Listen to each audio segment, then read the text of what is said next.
Baik pemirsa, masih kita akan coba cari jawaban dari siapa J yang kemudian akan menjadi Ketua Dewan Pembina PSI. Prof. Lili, kalau berdasarkan perhitungan elektoral, bagaimana kemudian efek Pak Jokowi untuk mendongkrak suara bagi sebuah partai. Tapi kalau menurut PSI ini lebih dari sekedar hitungan elektoral kok. Prof. Lili gimana? Ya, saya senang sih mendengar Mbak Grace mengatakan bahwa ini lebih dari sekedar elektoral. Ada nilai-nilai ya, ada cita-cita visi yang ingin diperjuangkan. Saya kira semua harapannya seperti itu. Tetapi realitasnya nggak seperti itu gitu loh. Hampir semua partai ada yang dikejar elektoral.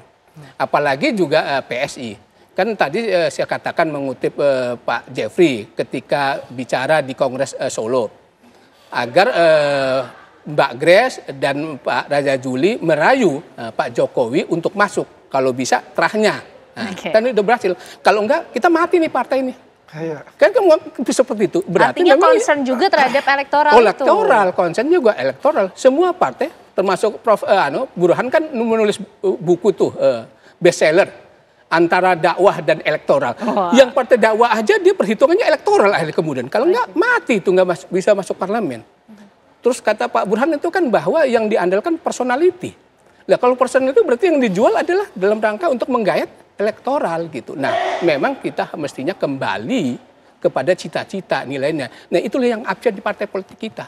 Semua yang hitung-hitunganlah elektoral, hitung-hitungannya elektoral. Tetapi cita-cita perjuangan itu enggak. Nah, dulu PSI itu seperti itu. Dan saya termasuk yang kagum, ini partai masa depan ini. Dan banyak itu orang mengadres ke saya, pilihlah PSI, karena inilah partai masa depan. Tetapi yang sekarang membuat kami kecewa gitu loh, kok bisa jadi begini ya jalannya transformasi PSI yang tadi nilai-nilai idealisme kemudian menjadi ya mohon maaf menjadi pragmatis dengan kemudian merayu Pak Jokowi agar masuk PSI yang menurut pemahaman saya Pak Andi itu agak keberatan gitu loh dari pernyataan tadi.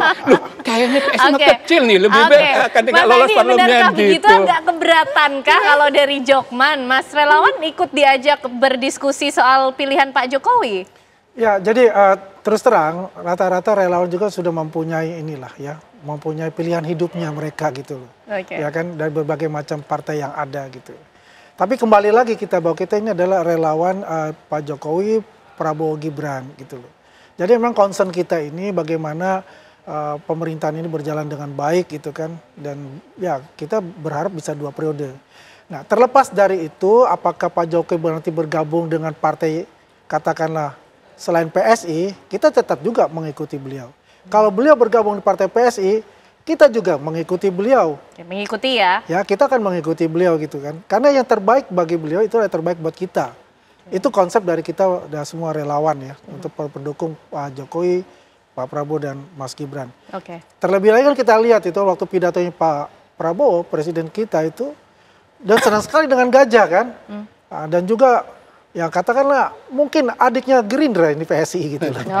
Baik. Mbak Grace merespon mengenai apa yang disampaikan oleh Prof. Lili mengenai transformasi PSI dan juga optimisme terhadap PSI sendiri tadi yang disampaikan oleh Mas Andi. Seperti apa Mbak Grace? Ya, terima kasih. Ini saya menyimak, mendengar banyak masukan. Terima kasih juga Prof. Lili. Ini bagian dari proses transformasi yang belum selesai ya Prof. Tetapi spiritnya adalah menjadikan reformasi atau transformasi sistem kepartaian juga. Karena sampai hari ini kan kita belum pernah melihat ada pemilihan ketua umum yang betul-betul terbuka. Dipilih oleh semua orang. Pemegang sahamnya adalah semua pengurus dan anggota. Bahkan untuk Dewan Pembina saja sekarang ini sudah ada perubahan, ada ADART, semua pemimpin atau ketua dari wilayah atau ketua DPW itu punya chance untuk menjadi Dewan Pembina, untuk masuk Dewan Pembina. Semuanya diukur berdasarkan kinerjanya selama menjadi ketua. Ada KPI-nya yang jelas, sehingga siapapun punya kesempatan yang sama untuk menjadi Dewan Pembina, masuk di dalam elit partai misalnya.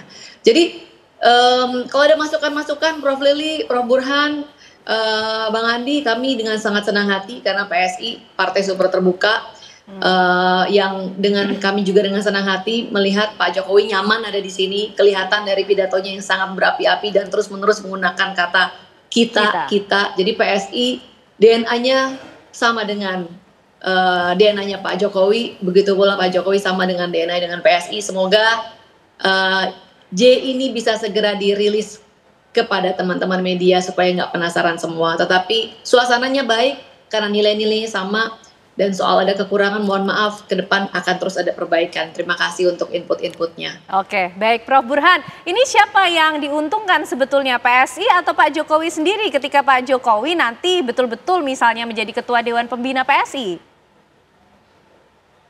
Yang paling diuntungkan PSI. Ya, jelas ya, karena pasti punya efek elektoral buat PSI, terutama untuk lolos ke Senayan. Nah, tetapi tentu perlu kerja keras lebih jauh kalau misalnya pengen membuat PSI lebih besar dari sekedar lolos 4%.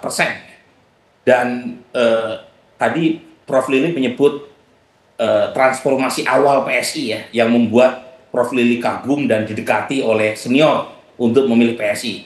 Dan saya bisa menebak tuh senior yang mendekati Prof. Lili untuk memilih PSI. Mungkin Bung Saiful Mujani ya. Tapi lagi-lagi begini, memang inilah realitas politik ya. PSI dibangun dengan semangat idealisme tinggi, tapi membentur tembok. Perolehan suara PSI dengan jualan idealisme hanya 1%. Di pemilu pertama PSI ikut berlaga dalam kompetisi elektoral. Kemudian menjelang pemilu kedua, PSI mengubah strategi dengan mengasosiasikan total dengan Pak Jokowi. Bahkan mendapuk putra Pak Jokowi yang baru 3 hari menjadi kader PSI sebagai ketua umum. Nah, ada dampaknya secara elektoral, tetapi tidak cukup untuk meloloskan PSI ke Senayan. Meskipun perolehan suara DPRD buat PSI mengalami kenaikan. Nah, ini memang satu trade-off. Trade-off secara elektoral cukup mahal karena harus, tanda kutip ya, mengabaikan aspek idealisme tadi, tetapi suka tidak suka, Pak Jokowi masih punya efek secara elektoral, apalagi kalau misalnya masuk ke dalam PSI. Meskipun lagi-lagi buat Pak Jokowi, pertimbangannya sangat banyak, kan? Pertama, bagaimanapun kalau masuk ke partai, Pak Jokowi, kalau kita lihat Pak Jokowi kan semangatnya itu sebenarnya beyond partai. Ya, coba lihat tuh semangat-semangatnya ya. Jadi beliau relatif tidak terlalu suka dengan kelembagaan partai, dan itu pula yang menjelaskan mengapa beliau lebih mendekati dari sisi marketing politik ketimbang semangat pelembagaan. Jadi kalau masuk ke PSI itu artinya Pak Jokowi, tanda kutip ya, memperkecil dirinya sendiri dengan segala plus minusnya. Plusnya tentu Pak Jokowi punya posisi tawar yang lebih dari sekedar politisi yang tidak memiliki basis partai. Ingat ya Ken ya, mantan presiden yang setelah menyelesaikan jabatannya tidak punya partai itu hanya Pak Jokowi. Sebelumnya umumnya punya partai. Nah, pertanyaannya partai mana tempat pelabuhan Pak Jokowi, itu yang masih menjadi misteri sampai hari ini.